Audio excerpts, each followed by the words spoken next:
ورأى المجرمون النار فظنوا أنهم مواقعوها ولم يجدوا عنها مصرفا ولقد صرفنا في هذا القرآن للناس من كل مثل وكان الإنسان أكثر شيء جدلا وما منع الناس أن يؤمنوا إذ جاءهم الهدى ويستغفروا ربهم إلا أن تأتيهم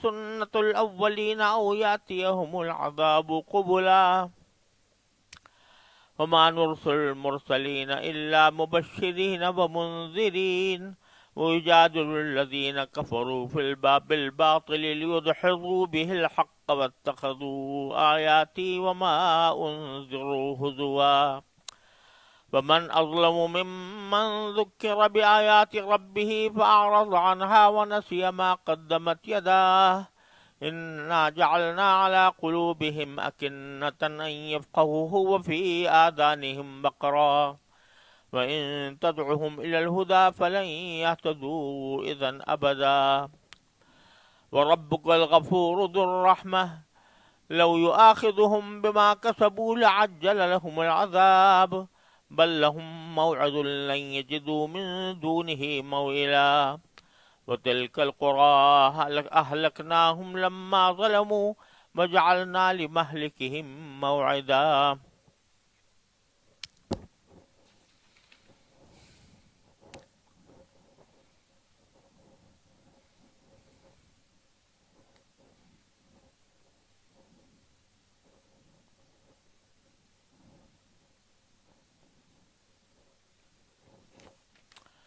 یہ سورہ کہف کے دو رکوع ہیں جو میں نے اس وقت آپ کے سامنے تلاوت کیے ہیں.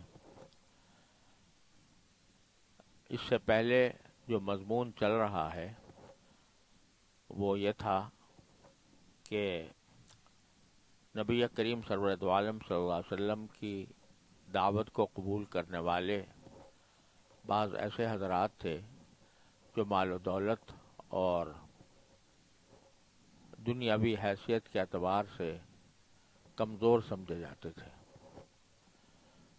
تو مشرکین کے جو بڑے بڑے سردار تھے وہ یہ کہتے تھے کہ ہم ان کے ساتھ بیٹھنے کو تیار نہیں ہیں. گویا ان کا یہ مطالبہ کہ ان کو آپ اپنے پاس سے ہٹا لیں تو پھر ہم آپ کی بات مانیں گے یا سنیں گے، یہ تکبر پر مبنی تھا کہ وہ اپنے آپ کو بہت بڑا سمجھتے اور اپنے مقابلے میں ہر ایک کو حقیر سمجھتے تھے. تو اسی سیاق میں یہاں پر اللہ تبارک و تعالیٰ نے حضرت آدم علیہ السلام اور ابلیس کا کے واقعے کی طرف اشارہ فرمایا، اس لیے کہ وہاں پر بھی ابلیس نے تکبر کا مظاہرہ کیا تھا اور اسی کے نتیجے میں وہ اللہ تعالیٰ کا مردود بنا. اس لیے اس کے واقعے کی طرف اشارہ کیا جا رہا ہے کہ تم نے جو یہ طرز عمل اختیار کیا ہے یہ ابلیس والا طرز عمل ہے. چنانچہ فرمایا وَإِذْ قُلْنَا لِلْمَلَائِكَةِ اسْجُدُوا لِآدَمَ،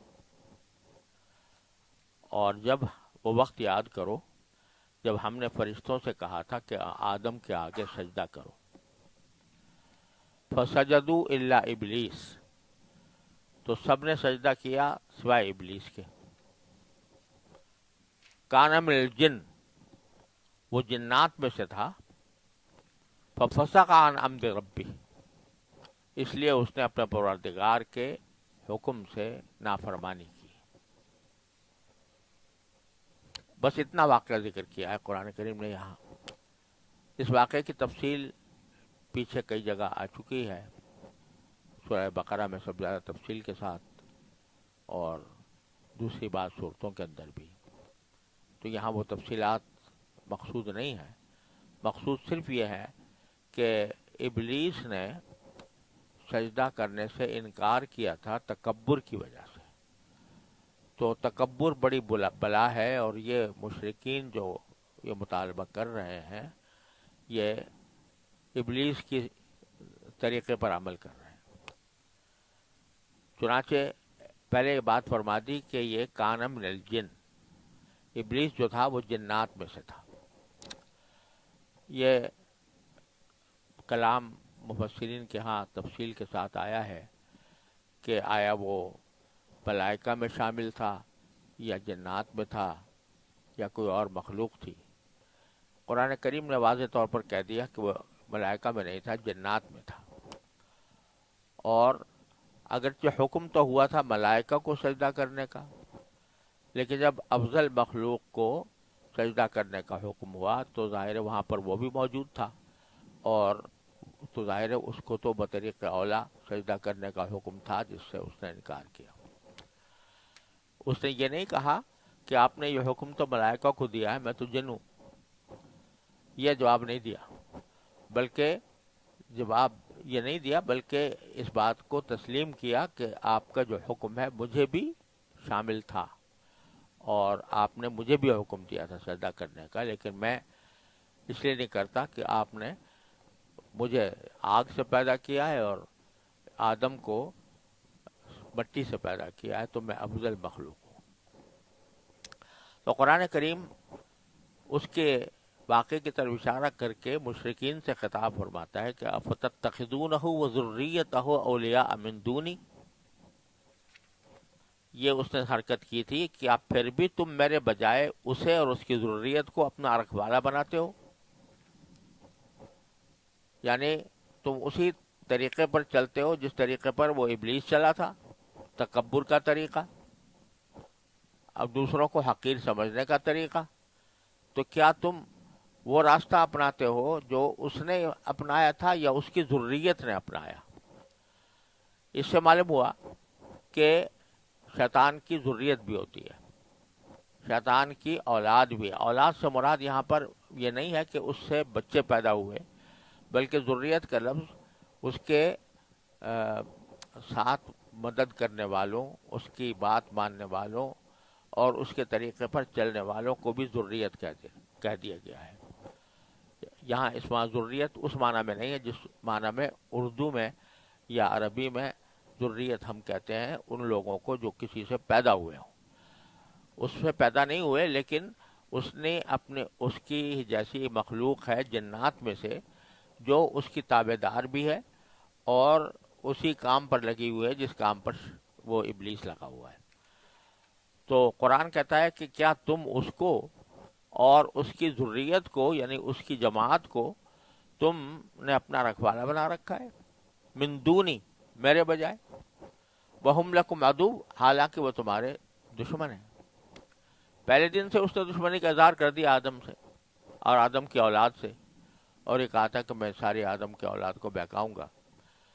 تو تم بجائے اس کے کہ اس کو اپنا دشمن سمجھتے، تم نے اس کو اپنا رکھوالا بنا رکھا ہے، اور وہ جس طرح تمہارے دل میں وہ خیالات ڈالتا ہے اس کے مطابق تم عمل کرنا شروع کر دیتے ہو، اور اسی کے کہنے پر تم نے یہ اعتراض بھی اٹھایا ہے کہ نبی کریم صلی اللہ علیہ وسلم کے ساتھ جو متبعین ہیں وہ ہمارے درجے کے مطابق نہیں ہیں۔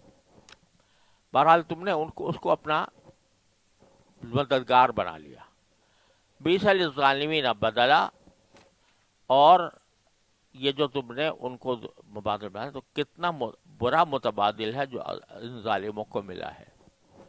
یعنی اصل میں تو اللہ تبارک و تعالیٰ کو اپنا حامی و ناصر سمجھنا چاہیے تھا، لیکن اللہ کے بجائے انہوں نے کے بدلے میں دوسرا ایک مخلوق اختیار کر لی جو بہت ہی بری مخلوق ہے۔ تو 20 سال ظالمین بدلا، اللہ تعالیٰ کا کتنا برا متبادل ہے جو ان ظالموں کو ملا ہے۔ اور یہ شیاطین، ابلیس یا اس کی ذریت، ان کو تم نے اپنا پیشوا بنایا ہوا ہے، اور وہی تمہیں یہ سکھاتے ہیں کہ اللہ تعالیٰ کے کچھ شریک ہیں، دیوتا ہیں جن کی تمہیں عبادت کرنی چاہیے، جن کو تمہیں راضی رکھنا چاہیے۔ یہ ساری تعلیم و تلقین وہ شیاطین کر رہے ہیں تمہیں۔ تو وہ حالانکہ ان کو یہ تعلیم و تلقین کا کوئی حق حاصل نہیں۔ ما اشہدتہم خلق السماوات والارض، یہ جن لوگوں کی جن شیاطین کی تم تعمیل کر رہے ہو، تو میں نے نہ آسمانوں اور زمین کی تخلیق کے وقت ان کو حاضر کیا تھا، ولا خلق انفسہم، اور نہ خود ان کو پیدا کرتے وقت. یعنی یہ جو کہہ رہے ہیں نا کہ اللہ تعالیٰ کے کچھ شریک ہیں، تو یہ شریک اور کہنے والا گویا اس بات کا دعویٰ کر رہا ہے کہ میں نے اپنی آنکھوں سے دیکھا ہے کہ کچھ شریک تھے جب آسمان و زمین اللہ تعالیٰ نے پیدا کی، تو اس وقت کچھ شریک تھے جنہوں نے مدد کی تھی اللہ میاں کی، اللہ تعالیٰ کی آسمان و زمین کی تخلیق میں. تو میں نے تو ان کو کبھی وہ نظارہ نہیں کرایا جب میں نے آسمان و زمین کی تخلیق کی تھی، نہ شیطان کو نہ شیطان کی ذریت کو. تو میں ان کو حاضر نہیں کیا تھا اس وقت، نہ وہ ان کو نظارہ کرایا تھا جب میں آسمان اور زمین کی تخلیق کر رہا تھا، اور بلکہ خود ان کی تخلیق کے وقت میں بھی یہ موجود نہیں تھے. جب ان کی تخلیق کی جا رہی تھی تو یہ تو معدوم تھے، آدم سے ان کو وجود میں لایا گیا، لہذا وہاں کہاں موجود ہوں گے. تو یہ اس بات کی جو گواہی دے رہے ہیں کہ اللہ کے ساتھ کچھ شریک ہیں، اس کا کوئی مطلب، کوئی وجہ معقول نہیں ہے، کیونکہ یہ اس وقت دعویٰ کر سکتے تھے جب میں نے اللہ تعالیٰ نے آسمان اور زمین کی تخلیق کے وقت ان کو میں نے حاضر کیا ہوتا اور یہ اس کام میں شریک ہوتے. وَمَا كُنْتُ مُتَّخِذَ الْمُضِلِّينَ عَضُدًا، اور میں ایسا نہیں ہوں کہ گمراہ کرنے والوں کو اپنا دست و بازو بناؤں. عضد اصل میں بازو کو کہتے ہیں، لیکن عربی زبان میں اس کو مددگار کے طور پر بھی استعمال کیا، جیسے اردو میں کہتے ہیں دست و بازو.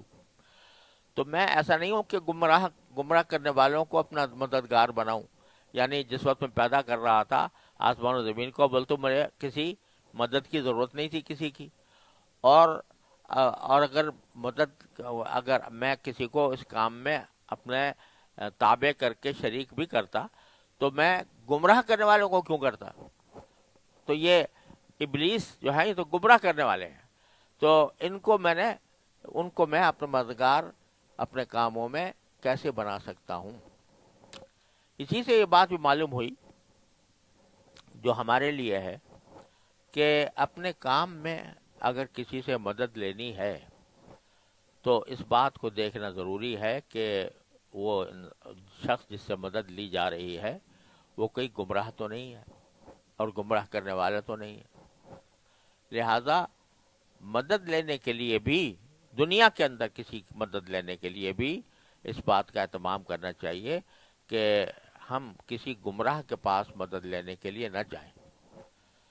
کیوں؟ اس لیے کہ بعض اوقات اس کی صحبت کا برا اثر انسان کے اوپر پڑ جاتا ہے.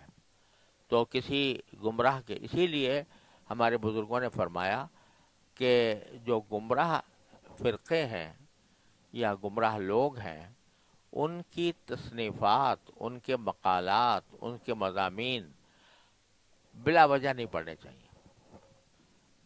ہاں، علماء کو تو بے شک ضرورت ہوتی ہے جن کو اس معاملے کے اوپر پوری گرفت ہو، تو ان کو ضرورت پڑتی ہے کہ ان کی کتاب پڑھ کر پھر ان کی تردید کریں، ان کے مقالات پڑھ کر ان کی تردید کریں.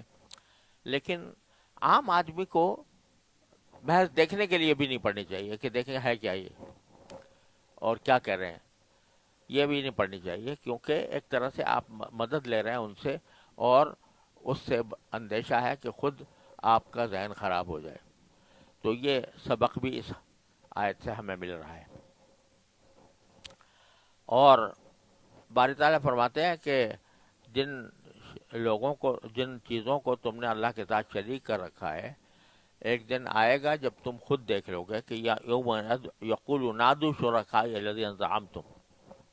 اللہ تبارک و تعالی مشرکین سے اس دن کو یاد کرو جب وہ فرمائے گا کہ ذرا پکارو ان کو جنہیں تم نے میری خدائی میں شریک سمجھ رکھا تھا، بلاؤ کہاں ہیں وہ. فدعوہم، تو وہ ان کو پکاریں گے، یہ پکاریں گے، لیکن ولم یستجیبوا لہم، وہ ان کو جواب نہیں دیں گے. جواب اس لیے نہیں دیں گے، وجود ہی نہیں تھا کوئی. ان دیوتاؤں کا جنہوں نے اپنی طرف سے گھر رکھے تھے، بت بنا رکھے تھے. اب بت کیا جواب دیں گے؟ اور اگر بعض ذی روح چیزوں کو بنایا ہوا تھا، جیسے کہ حضرت عیسیٰ علیہ السلام کو بعض لوگوں نے بنا رکھا تھا، یا حضور علیہ السلام کو بنا رکھا تھا، یا ملائکہ کو بنا رکھا تھا، ملائکہ کو اللہ کی بیٹیاں کہتے تھے، تو وہ کیوں جواب دیں گے ان کافروں کا کہ یہ پکارے ہیں ان کو جواب دیں؟ وہ تو پکار رہے ہوں گے اللہ تعالیٰ کا شریک قرار دے کر پکار رہے تھے، وہ تھے ہی نہیں شریک، تو اس لیے وہ جواب نہیں دیں گے. وَجَعَلْنَا بَيْنَهُمْ مَوْبِقًا، اور ہم ان کے درمیان ایک مہلک آڑ حائل کر دیں گے. موبق یہ عربی زبان میں کسی ایسی جگہ کو کہا جاتا ہے جہاں جا کر آدمی ہلاک ہو جائے، برباد ہو جائے. اوبق یوبق ایباقن کے معنی ہلاک کر دینا، اور وبقا اسی کا لازم ہے، یعنی ہلاک کر دیا. موبق وہ جگہ جہاں پر جا کر کوئی ہلاک ہو جائے. تو مطلب یہ ہے کہ جن شرکا کو یہ پکارتے تھے اور ان کو اللہ کا شریک قرار دیتے تھے، وہ جواب تو کوئی دیں گے نہیں، بلکہ ان کے اور ان کے درمیان ہم مہلک آڑ پیدا کر دیں گے. اس میں اگر اس میں وہ شریک شمار کیے جائیں کہ جو ذی روح تھے، جیسے عیسیٰ علیہ السلام یا عزیر علیہ السلام یا ملائکہ، تو اس کا مطلب یہ ہوا کہ ہم ملائکہ، عیسیٰ علیہ السلام اور عزیر علیہ السلام کے اور ان کے درمیان ایک آڑ قائم کر دیں گے. آڑ قائم کرنے سے یہ جہنم میں ہوں گے تو وہ تباہ کرنے والی آڑ ہوگی، مہلک آڑ ہوگی. اور اگر اس سے مراد وہ شریک ہیں جن کو جو اصل میں بے جان تھے اور انہوں نے شریک بنا رکھا تھا، جیسے بت ہیں، تو اب ان بتوں کو کی طرف سے تو کوئی جواب تو ملے گا نہیں. اب ان کو دیکھنے کی بھی ان کو ضرورت نہیں ہوگی، لہذا ان کے اور ان کے درمیان ایک ہم مہلک آڑ قائم کر دیں گے. مہلک آڑ جو ہے وہ جہنم کی ہوگی. وَرَأَى الْمُجْرِمُونَ النَّارَ، اور یہ مجرم اس وقت آگ کو دیکھیں گے. فَظَنُّوا، تو اس وقت سمجھ جائیں گے انہم مواقعوها، کہ یہ سب جا کر اس میں گریں گے. وَلَمْ يَجِدُوا عَنْهَا مَصْرِفًا، اور اس جہنم سے الگ ہونے کے لیے کوئی راستہ نہیں پائیں گے. یعنی جب انہوں نے مشرکین نے اپنے شرکا کو پکارا، جواب ملا نہیں، اللہ تعالیٰ نے آڑ عائد کر دی، اور اس کے بعد پھر ان کا راستہ سوائے جہنم کے کوئی اور نہیں ہوگا. اس سے ان کو کوئی رہائی کا راستہ نہیں ملے گا. یہ سارے دلائل جو آپ نے پیچھے دیکھے اس سیاق میں، کہ یہ لوگ جو ہے جو مطالبہ کر رہے ہیں کہ آپ کے متبعین کم حیثیت ہیں، جب تک یہ موجود ہے ہم آپ کی بات نہیں سنیں گے، جو تکبر کر رہے تھے، اس کے اوپر اللہ تعالیٰ نے مختلف انداز سے رد فرمایا جو پیچھے گزر چکا ہے. اب اللہ تعالیٰ فرماتے ہیں وَلَقَدْ صَرَّفْنَا فِي هَذَا الْقُرْآنِ لِلنَّاسِ مِنْ كُلِّ مَثَلٍ، اور ہم نے لوگوں کے فائدے کے لیے اس قرآن میں طرح طرح سے ہر قسم کے مضامین بیان کیے ہیں. یعنی ان کے تمام دلائل کا، ان کے تمام اعتراضات کا مختلف اسلوبوں سے، مختلف انداز سے جواب دیا. صرفنا کے معنی ہوتے ہیں ایک چیز کو پھیر پھیر کر، پھیرنا. تو ہم نے حق کی بات کو مختلف زاویوں سے، مختلف اسالیب سے لوگوں کے سامنے بیان کیا ہے. لیکن وَكَانَ الْإِنسَانُ أَكْثَرَ شَيْءٍ جَدَلًا، لیکن انسان اور انسان ہے کہ جھگڑا کرنے میں ہر چیز سے بڑھ گیا ہے. اور انسان سے مراد بظاہر یہاں پر مشرکین ہے کہ باوجود سارے دلائل مختلف اسالیب کے ساتھ آنے کے یہ لوگ جھگڑنے پر آمادہ ہیں. واضح دلیلیں بھی ان کو قائل نہیں کر پا رہی. ایک حدیث میں حضرت انس رضی اللہ تعالیٰ عنہ سے منقول ہے کہ رسول اللہ صلی اللہ علیہ وسلم نے فرمایا کہ قیامت کے روز ایک شخص جو کافر ہوگا وہ پیش کیا جائے گا.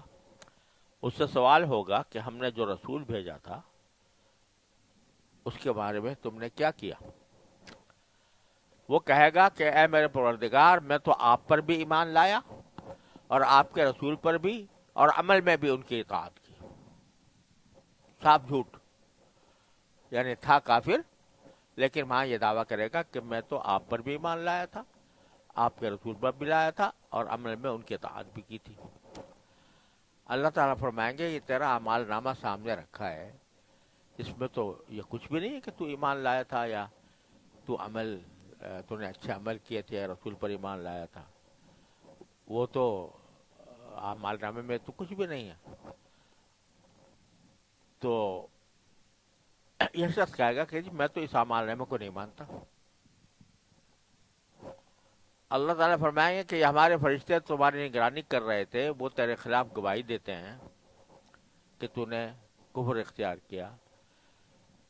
وہ کہے گا کہ میں تو ان کی شہادت کو بھی نہیں مانتا، نہ ان کو پہچانتا ہوں اور نہ میں نے ان کو اپنے عمل کے وقت دیکھا ہے، لہذا اس کی گواہی کیسے معتبر ہوگی؟ اللہ تعالیٰ فرمائیں گے تو یہ لوح محفوظ سامنے، لوح محفوظ میں تمہارے سارے اعمال درج ہیں، اس میں بھی تیرا یہ حال لکھا ہے کہ تو ایمان نہیں لایا تھا. وہ کہے گا کہ میرے پروردگار آپ نے مجھے ظلم سے پناہ دی ہے یا نہیں؟ اللہ تعالیٰ فرمائیں گے کہ بے شک ظلم سے تو ہماری پناہ میں ہے. تو اب وہ کہے گا کہ میرے پروردگار میں ایسی غیبی شہادتوں کو کیسے مانوں جو میری دیکھی بھالی نہیں ہے، اور نہ میں ایسی شہادت کو مان سکتا ہوں جو میرے نفس کی طرف سے ہوں. نہیں، ایسی غیبی شہادت کو مان سکتا ہوں میں، تو ایسی شہادت کو مان سکتا ہوں جو خود میرے نفس میں ہو. تو اس وقت اس کے منہ پر مہر لگا دی جائے گی اور اس کے ہاتھ پاؤں اس کے کفر و شرک پر گواہی دیں گے، اور اس کے بعد اس کو آزاد کر دیا جائے گا اور جہنم میں ڈال دیا جائے گا. یعنی ساری چیزوں کو انکار کر گیا. جو فرمانے انسان سب سے زیادہ جھگڑا کرنے والا ہے، تو اس نے کوئی کسر نہیں چھوڑی جھگڑا کرنے میں، جھوٹ کو کے اوپر ڈٹے رہنے میں کوئی کسر نہیں چھوڑی، یہاں تک کہ اللہ تعالیٰ نے اس کے ہاتھ پاؤں سے گواہی دلوا دی. تو کان الانسان اکثر شیء جدلا، اس میں اس طرف بھی اشارہ ہے کہ جب کسی شخص کے اوپر کوئی، یہ تو اس کا واقعہ ہے اس شخص کا جو حدیث میں آ گیا، لیکن یہ ہمارے لیے اس میں جو سبق ہے وہ یہ ہے کہ جب کوئی شخص آپ پر کوئی اعتراض کرے تو ایک دم سے اس کے خلاف کوئی جھگڑا شروع نہ کر دو، بلکہ سوچو کہ واقعی ہو سکتا ہے میرے اندر یہ غلطی ہو یا خطا ہو، یہ مجھے متنبع کر رہا ہے تو مجھے اس پر سوچنا چاہیے. اگر آدمی ذرا سا بھی اعتراض انسان پر ہو اور فوراً جھٹ سے اس کا جواب دے دے بغیر سوچے سمجھے، تو اس کا مطلب ہے کہ اس کی طبیعت میں جھگڑا ہے، وہ جھگڑالو ہے. اور انسان کے اندر یہ ایک صفت ہے جو دوسری مخلوقات سے زیادہ ہے کہ وہ جھگڑا کرتا ہے. اور قرآن کریم کو لوگوں نے کئی جگہ فرمایا ہے کہ جھگڑالو جو انسان ہوتا ہے وہ اللہ کو پسند نہیں ہوتا. لہذا اگر کوئی شخص کسی آپ پر کوئی اعتراض کر رہا ہے اور آپ کی کسی غلطی کی طرف متوجہ کر رہا ہے، تو ایک دم سے جھگڑا شروع کر دینا یہ اللہ تعالیٰ کو پسند نہیں. اس کے بجائے اس کو غور سے سنو، سمجھو، اگر باقی غلطی موجود ہے اس کی اصلاح کرو، اگر غلطی موجود نہیں ہے اور پھر بھی کوئی غلط اعتراض کر رہا ہے تو اس کو آسانی کے ساتھ کہہ دو بھائی آپ کو غلط فہمی ہوئی، میرا مقصد یہ نہیں تھا، میں ایسا نہیں کرتا. اس اپنی غلطی کی وضاحت کر دو، لیکن اس کی بنیاد پر جھگڑا شروع کر دو اور جھگڑا شروع کر کے اس کو گالیاں بکو یا اس کو برا بھلا کہو اور یہاں تپائی تک نوبت آ جائے، یہ اللہ تعالیٰ کو کسی طرح بھی پسند نہیں ہو. وَكَانَ الْإِنسَانُ أَكْثَرَ شَيْءٍ جَدَلًا میں یہ بات داخل ہے. حدیث میں ایک واقعہ آتا ہے کہ حضور نبی کریم صلی اللہ علیہ وسلم ایک دن اپنی صاحبزادی حضرت فاطمہ رضی اللہ تعالیٰ عنہ کے گھر میں رات کو تشریف لے گئے آخر وقت میں، جو تہجد کا وقت ہوتا تھا. تو اور جا کر ان سے کہا بھائی تم لوگ نماز نہیں پڑھتے آخر رات میں، تو آپ سو رہے ہو اس وقت میں. تو حضرت علی اٹھ گئے اور حضرت علی نے اٹھ کر کہا رضی اللہ تعالیٰ عنہ کہ یا رسول اللہ ہماری جانیں تو اللہ کے قبضے میں ہے، جب وہ چاہتا ہے وہ ہمیں سلا دیتا ہے، جب چاہتا ہے اٹھا دیتا ہے. تو آپ نے یہ بات سن کر کوئی جواب نہیں دیا اور واپس تشریف لے گئے اور اپنے ران مبارک پر ہاتھ مارتے ہوئے فرمایا وَكَانَ الْإِنسَانُ أَكْثَرَ شَيْءٍ جَدَلًا. وہاں پر بھی یہی آیت آپ نے تلاوت فرمائی. اس سے اشارہ اس طرف کر دیا کہ بھئی یہ کہہ دیتے کہ بھئی آنکھ لگ گئی تھی ہماری، نیند ہو گئی، لیکن یہ جو کہا کہ اللہ کے قبضے میں ہے، جب چاہتا ہے وہ جگا دیتا ہے، جب چاہتا ہے سلا دیتا ہے، تو یہ ایک طرح سے تعویل ہوئی غلطی کی. یہ کہ ایک تو عذر ہوتا ہے، کوئی عذر بیان کر دینا، ایک تعویل ہوتی ہے. تو اس تعویل کو ایک پر نبی کریم صلی اللہ علیہ وسلم نے کسی قدر اس کے ناراضی کا اظہار فرمایا، لفظوں سے کچھ نہیں کہا، بس یہ کہتے ہوئے تشریف لے گیا وَكَانَ الْإِنسَانُ أَكْثَرَ شَيْءٍ جَدَلًا. تو اس سے معلوم ہوتا ہے کہ آیات قرآنی اگرچہ نازل تو ہو رہی ہیں کافروں کے بارے میں، لیکن ہمیں سنانے کے لیے ہو رہی ہیں، اور اس سے ہمیں اپنے زندگی کے معاملات میں بھی رہنمائی حاصل کرنی چاہیے.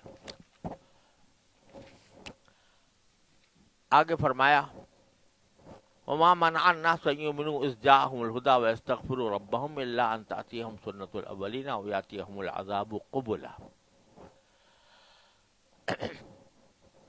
یہ لوگ مشرکین جو ایمان نہیں لا رہے، تو ایمان نہ لانے کی وجہ یہ ہے کہ یہ ہر وقت مطالبے کرتے رہتے ہیں،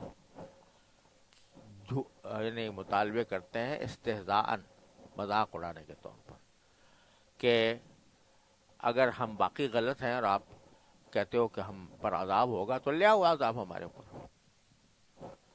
تو ان کے راستے میں جو رکاوٹ بنی ہوئی ایمان لانے سے وہ یہ ہے کہ یہ چاہتے ہیں عذاب آ جائے ان کے اوپر.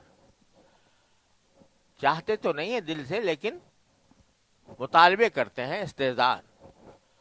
تو قرآن فرماتا ہے کہ اور جب لوگوں کے پاس ہدایت آ چکی تو انہیں ایمان لانے اور اپنے رب سے معافی مانگنے سے اس مطالبے کے سوا کسی اور چیز نہیں روک رہی کہ ان کے ساتھ بھی پچھلے لوگوں جیسے واقعات پیش آ جائیں یا عذاب ان کے بالکل سامنے آ کھڑا ہو. یعنی پچھلی امتوں کے ساتھ جیسا اللہ تعالیٰ نے سلوک کیا تھا کہ جب انہوں نے اپنے پیغمبروں کو جھٹلایا تو ان کو عذاب عام سے ان کی جڑی اکھاڑ دی گئی. عاد اور سمود جیسے لوگ، یا تو ویسا عذاب آ جائے یا یہ کہ عذاب بالکل سامنے آ کھڑا ہو، یا تو عذاب قبولا. اس سے مراد یہ ہے کہ دنیا کے اندر جو اللہ تعالیٰ مختلف قسم کے عذاب نازل فرما دیتے ہیں کافروں کے اوپر، جن سے ان کی پوری نسل تو ختم نہیں ہوتی لیکن اس سے ان کو نقصان پہنچتا رہتا ہے. جیسے کہ مختلف غزوات میں بڑے بڑے کفار مارے گئے تو دنیا میں ان پر عذاب آیا. تو دو چیزیں بیان فرمائی کہ یا تو وہ ایسے واقعات پیش آ جائیں جیسے پچھلے لوگوں عاد و سمود کے ساتھ پیش آئے تھے، یا عذاب ان کے سامنے آ کھڑا ہو جیسے کہ بدر کے اندر ہوا، احد اور احزاب میں ہوا، اور دوسرے مغزوات میں ہوا.